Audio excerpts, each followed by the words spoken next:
말씀을 나누도록 하겠습니다. 어제까지 우리가 창세기 11장 바벨탑을 쌓는 사건까지 봤고요. 이제 창세기 11장 마무리에 셈의 계보가 나오면서 12장이 아브라함을 부르시는 장면이 나옵니다.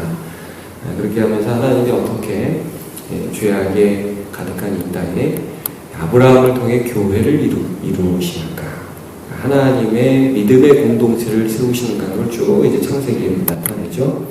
그 결론이 어디까지 이어지느냐 하면 오늘 마태복음에 보시는 것처럼 예수 그리스도까지 이어지는 겁니다. 그래서 여러분 1절을 보시면 이렇게 나오죠. 우리 한번 1절을 같이 보죠. 시작. 아브라함과 다윗의 자손 예수 그리스도의 계보라 그랬습니다. 그러니까 하나님께서 이 계보를 쭉 따라서 예수님을 오게 하시면서 아브라함을 부르실 때 그 아브라함을 통해서 또 다윗을 통해서 결국 우리에게 주시고자 하는 그리스도는 예수님이셨다 하는 것을 마태복음에서 처음에 분명히 하는 것입니다. 그래서 마태복음 1장을 보는 것은 특별히 이제 초신자에게도 어려운 부분입니다. 창세기는 그래도 1장에 천지창조라도 나오는데 마태복음 1장에는 계보가 쭉 나오니까 어떻게 보면 힘들어 보이기도 하지만 이 족보의 내용들은 사람을 시험 들게 하려는 것이 아니라 얼마나 이 하나님이 역사 속에서 예수 그리스도를 분명히 계시하시고 하나님의 말씀의 언약의 성취로서 예수님이 오셨는가 하는 부분들을 말씀하고 있습니다. 그래서 지금 이 계보에서 중요한 두 틀은 지금 1절에 나오는 것처럼 다윗 그리고 아브라함 두 사람입니다. 아브라함에게 이런 약속을 처음 하십니다. 여러분 창세기 12장 오늘 뭐 1장 찾지는 않겠지만 제가 읽겠습니다. 창세기 12장 1절에서 3절 처음에 아브라함을 부르실 때 하나님이 이렇게 말씀하십니다. 여호와께서 아브라함에게 이르시되 너는 너의 고향과 친척과 아버지 집을 떠나 내가 내게 보여줄 땅으로 가라. 그 다음에 가라 하신 다음에 내가 너로 큰 민족을 이루고 내게 복을 주어 내 이름을 창대하게 하더니 너는 복이 될지라 하셨습니다. 너를 통해서 온 세상에 복을 받게 하라. 그 다음에 너를 축복하는 자에게는 내가 복을 내리고 너를 저주하는 자에게는 내가 저주하리니 땅의 모든 족속이 너로 말미암아 복을 얻을 것이다. 여러분 이건 아브라함 당대에 성취된 일이 아닙니다. 너 때문에 온 백성이 복을 받을 것이다. 그 다음에 여러분 창세기 12장에 이 내용이 나오고 창세기 22장에 가면 아브라함이 자기의 아들 이삭을 하나님께 드리는 사건이 나오게 되죠. 믿음을 하나님도 칭찬하시면서 다시 한번 하나님이 약속을 주십니다. 어떤 약속을 주시냐면 창세기 22장 17절을 보면 내가 네게 큰 복을 주고 동일한 약속이죠. 그 다음에 내 씨가 크게 번성하여 하늘의 별과 같고 바다의 모래와 같게 하리니 내 씨가 그 대적의 성문을 차지하리라. 이런 말씀을 해주십니다.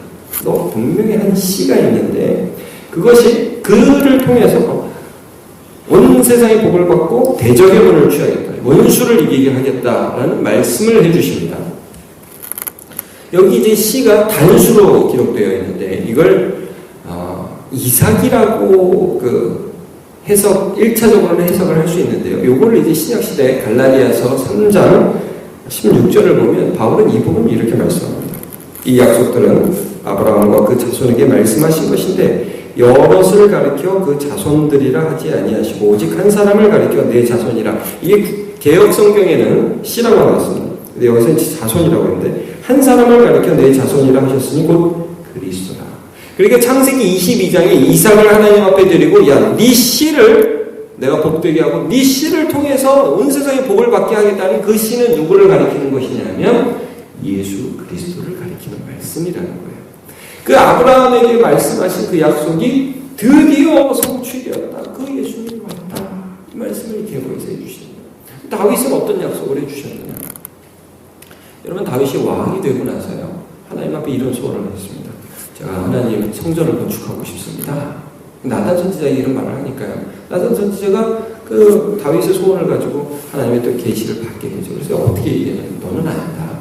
네 아들 때에 성전을 짓도록 해라. 이제 준비만 해라. 이렇게 말씀을 해주시고 그러나 네가 참 선한 마음을 가졌는데 앞으로 너의 후손이 영원히 하나님의 왕위가 끊어지지 않을 것이다. 이런 약속을 해주세요.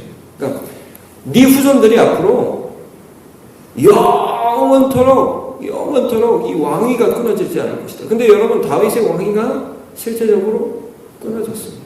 뭡니까? 자, 제가 그 말씀을 이제 사무엘상 4 7장 16절인데 내 집과 내 나라가 내 앞에서 영원히 보존되고 내 왕위가 영원히 견고하리라 하셨다.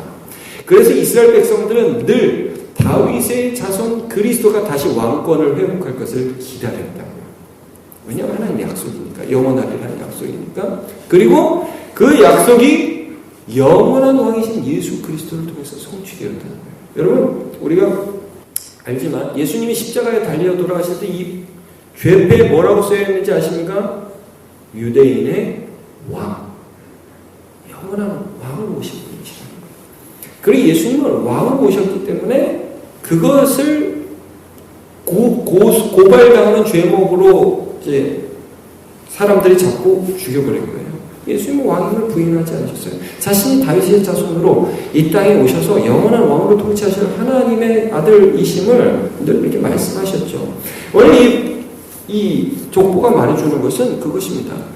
예수 그리스도는 아브라함 때 약속하신 그리스도, 예수 그리스도는 다윗 때 약속하신 그리스도. 그런데 이렇게 오셨음에도 불구하고 사람들이 예수를 보면서 그걸 잘 몰랐단 말이에요. 그래서 예수님이 십자가에 달려 돌아가시는데 많은 사람들이 예수님 실패자구나 이렇게 생각을 했다는 거예요. 그래서 엠마오와 두 제자들이 가면서 어떻게 우리 예수님이 이렇게 돌아가실 수 있느냐. 예수님이 그들에게 나타나셨습니다. 부활하신 예수님을 알아보지를 못해요. 그런데 예수님이 그들에게 뭐라고 말씀하시느냐면 제가 누가복음 24장을 한번 읽어보겠습니다. 25절, 26절, 27절 이르시되 미련하고 선지자들이 말한 모든 것을 마음에 더듬이 있는 자들이여 그리스도가 이런 고난을 받고 자기의 영광에 들어가야 할 것이 아니냐 하시고 이 모세와 모든 선지자의 글로 시작하여 모든 성경에 쓴 바 자기의 관한 것을 자세히 설명하시니라. 선지자와 모세의 글에 이미 예수 그리스도가 이렇게 오실 것이 기록되어서 오신 것이지 무슨 예수님이 어느 날 갑자기 가볼까 하고 온 게 아니라는 말씀이에요. 그러니까 여러분, 이게 무슨 말씀이에요?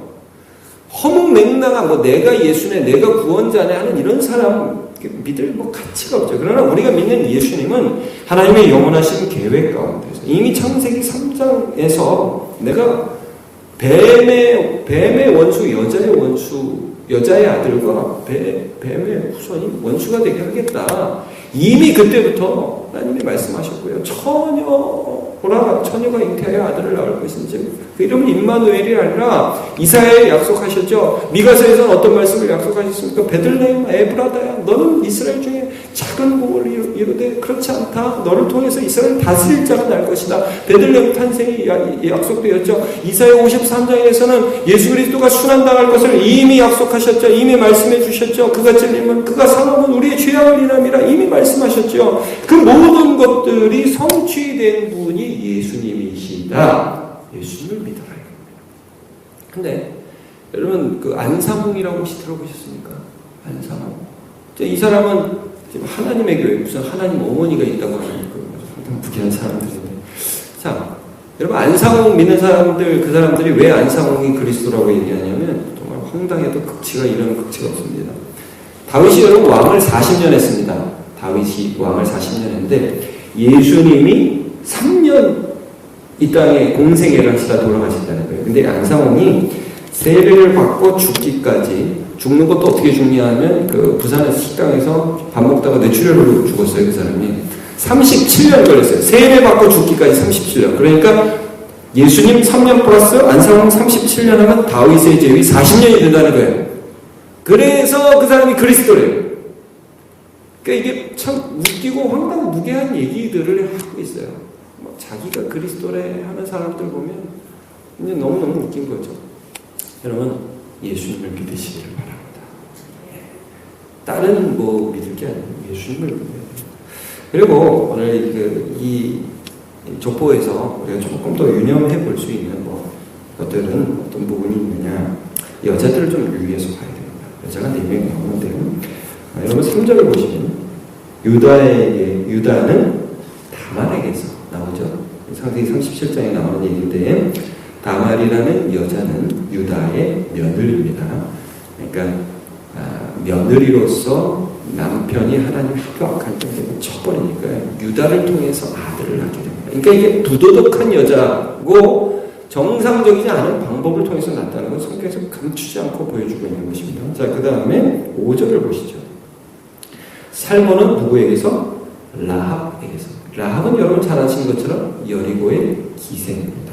자, 그 다음에 또 보아스를 낳고, 그 다음에 보아스는 누구? 룻에게서. 룻은 어디 사람이냐면 모압 여인입니다. 나오미라는 시어머니 때문에 이스라엘로 왔죠. 이 보아스와 결혼해서 룻기가 나오게 됐죠. 자, 이 모든 여자들은 지금 어떤 여자들이냐면 자격 없는 여자들을 가리키는 것입니다. 자, 그 다음에 6절로 가보죠. 이제는 다윗 아들 나오니라. 다윗은 누구에게서? 우리아의 아내 바세바라는 말은 여기 이름은 안 나왔습니다. 우리아의 아내 바세바. 자, 이것도 분류를 통해서 이제 우리아의 아내였던 여자가 다윗의 아내가 되죠. 바세바가. 그러니까 여기 나오는 이 모든 여자들은 자격이 없는 사람인데 하나님이 불러주셔서 구원해 주셨습니다. 이것은 성경의 섭리 가운데에서 우리가 괜찮아서 하나님 자녀가 된 게 아니라는 거예요. 여러분, 우리가 늘 이 말씀 기억하죠. 너희가 그 은혜에 의하여 믿음으로 말미암아 구원을 얻었으니 이것이 다시 너희는 그 은혜에 의하여 믿음으로 말미암아 구원을 받았으니 이것은 너희에게서 나는 것이 아니요 하나님의 선물이라. 행위에서 나는 것이 아니니 이는 누구든지 자랑치 못하게 하려 함이라 하셨습니다. 그러므로 여러분, 누구를 믿겠습니까? 완벽한 사람을 부르시는 그런 하나님을 믿겠습니까? 그러면 우리 안 되죠. 자격 없는 자를 불러서 믿음 주시는 하나님을 신뢰하고 믿는 저와 여러분 되시기를 바랍니다.